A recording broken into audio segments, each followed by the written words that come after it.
Hello, everyone. Okay, welcome back. Now, session 4. This is a different. I think it's important to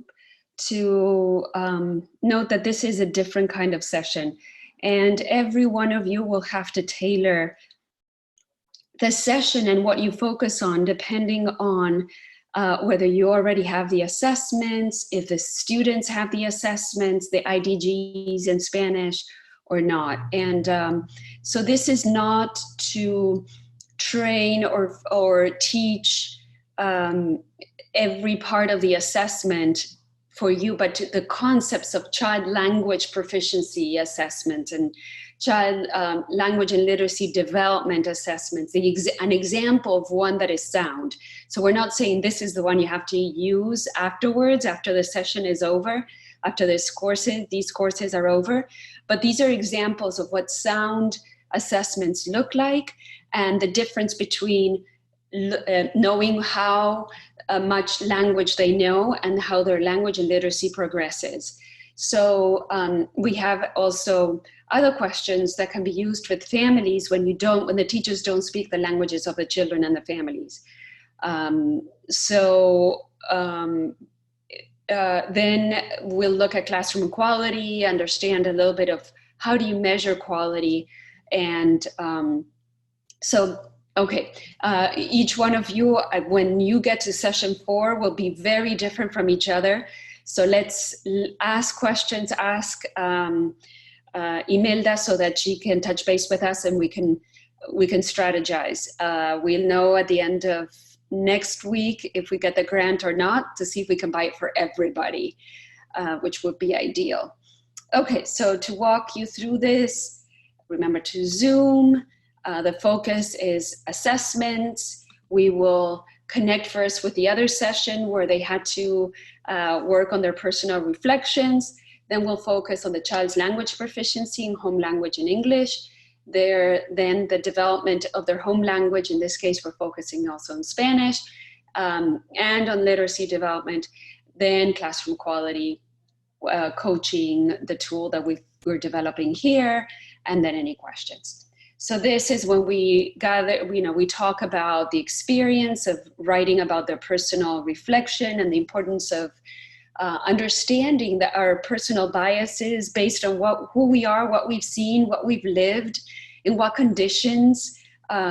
We know what we know, and we don't know what we don't know. So what's the attitude that we need to have when we are professionals in the education field? So, and also understanding that what we say, what we don't say, what we do and what we don't do directly impacts how children learn and how families perceive. In this case, culture and language in the role of supporting children to learn and be ready when they get to kindergarten to continue learning everything in a quality manner and responsive manner. So it's an equity-minded approach. So then you can decide when you address this. You can have it here, you can have it at the end. When you do the activity for talking about their proficient, the book, the readings, it's up to you. So these are the questions. You can do it in large group, small group. You know the dynamics in your group and what works best. Then we move on to child assessments.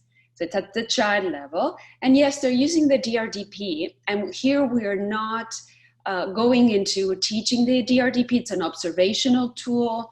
And you can add a slide and discuss it. If you have time, that's great.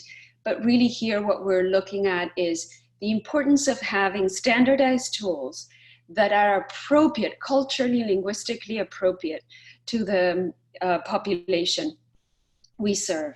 And in this case, we're going to highlight one as an example of a sound tool that measures language proficiency, how much English, how much home language, in this case Spanish, that each child knows, as an example of processes that they have to have in place so that they select one that is appropriate at the program level. So here we're identifying the IDEA pre-IPT test in preschool in English and Spanish, and how many programs use this for identification. They really use this to see what level they are in, and when they go into kindergarten, do they receive support for this level, this or that level. The way we are using it here is to not to identify and put them in a particular group for support, but to understand how much English and how much Spanish they know coming into the program. Some programs use this assessment before enrollment to make sure that they have, when they are doing a dual language model, a 50-50, that they have enough Spanish speakers so to be successful in the implementation of that model. This is what it looks, an idea of what it looks like. There's a link in their folders in Canvas, and you have it as well, where they have a video of how to implement and to learn more about this assessment. Some of them might have it, and if they do, they can implement this assessment in English and in Spanish on different days with the child in their case study. And they will get a lot of information if they do that. That will be the ideal. If they're interested in purchasing it, we can give them the information as to how to do that directly from the vendor. Now, when you don't have an assessment that is in the language, in the home language of the child, or the teacher doesn't have doesn't speak the language, say Farsi, Armenian, Japanese, whatever it might be, then these are an example of some of the questions that the teachers can ask the families about their child to see how the child is communicating and using the home language. And to get a sense, is a child just pointing at things, or is a child verbalizing and producing language? And at what level? Is it one language, one word, or is it a whole phrase? So those are important questions to get a sense of what that home language base is looking like. And this is separate from another type of assessment, and that's how is a child evolving in their language and literacy development, both in English and in Spanish in this case. And this is an example of an assessment that is sound with psychometrics that are valid and reliable for children who are dual language learners, Spanish speakers in the United States. And it takes into account the different Spanish responses in Spanish from the variants, the different varieties of Spanish possibilities of different Spanish-speaking groups within the United States. So these are the measures. We share with them some of the things that you learned with the training with Dr. Luran. And these are some images. You can show part of the video if you want from Dr. Duran in these 3 hours. You decide how you're going to go about this.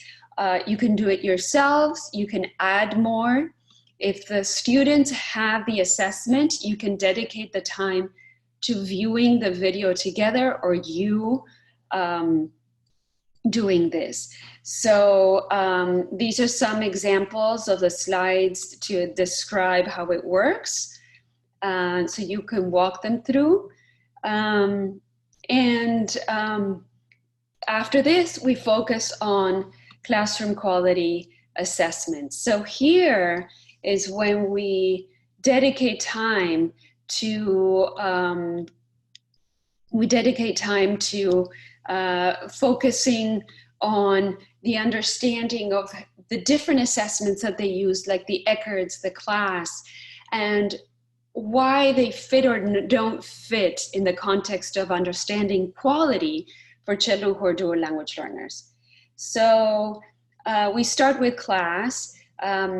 Class has a position statement or a report, a paper that talks about dual language learners and the importance of understanding that class does work in classrooms with children who are dual language learners. It is appropriate to, and it gives you a sense of the overall universal practice, but it's not sufficient because it does look at quality, but it does not include specific descriptions or understanding or elements of how the classroom supports or provides quality instruction and access to the teaching and learning for children who are dual language learners. Then, without another thing, we are completely avoiding and excluding children who are dual language learners from the quality experiences that it's supposed to provide.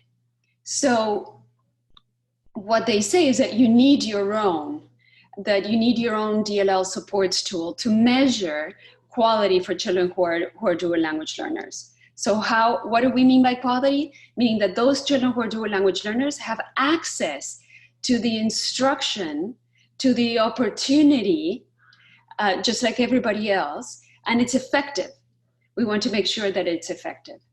So we developed a coaching tool that's based on these comprehensive supports. We've put it in the rubric format, and you will be able to share that. We're working on that as we speak, so next week we'll have something. It is a draft, and but it is something that coaches in the program, nobody else, so the assistants, teachers, lead teachers, master teachers are not able, we won't be able to give them the rubric, but those who are coaches can have an additional session where we walk them through it and we help them and share the rubric to see if they're interested in using it in their classroom. So it's optional. They will have access to this, what you see, but in the rubric format, we'll offer, and we'll do one for everyone. So, because there might be one student in your session and two in another, or no coaches in any of them, in many of them. So we'll offer a webinar and we'll work with them, and we'll see when this is scheduled, but you can announce it for them. Okay, so then you come to the end. Remember to adapt this so that you have the right session and time, and then go over the assignments for the following session. Those who have the assessments, we hope everyone by that time has them, will be able to do the language, the Spanish language and literacy assessment. And if they don't have it, just say to focus on everything else. They will have to do this in course 2.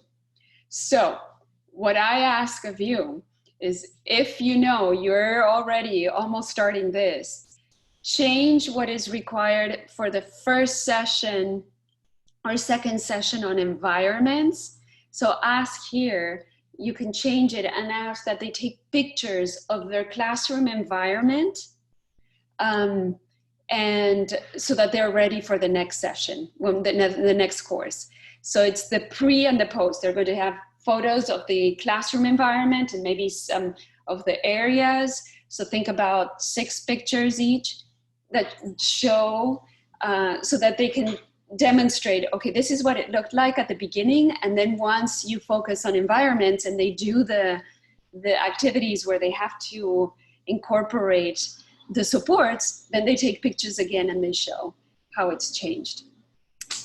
Okay, I am going to send an email so that everyone has, after I do session 5, so that everyone has an opportunity to meet again and ask me any questions.